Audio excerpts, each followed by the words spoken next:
morning! It's me, Kaye. Welcome back again to my channel. And for today's episode, guys, mag-unbox ulit ako ng pots for my plants. And it's gardening day today. Wala kasi magawa. Today is Monday and start of full ECQ. So,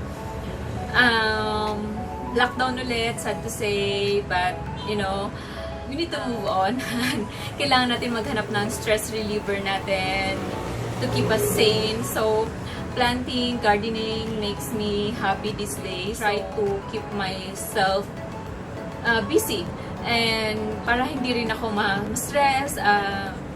Actually, nakaka-help siya to boost in boosting my immune system. Kasi lagi akong happy when I wake up. I see my plants growing. Nakakasaya. Parang wala lang. Parang life is still beautiful every day.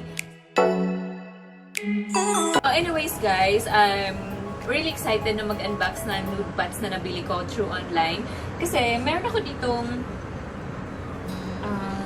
booby pot. This one is gifted by my good friend April last year. Zebra cactus yung plant niya. Her name is Booby. And yung pinurchase ko na pots ay nude pots din sila. Pero wala silang damit. So, they're super nude. And I'm really excited na makita sila in person. So, join me guys as I unbox my new pots. And after that, magre-repot din ako ng plants. I'll see you!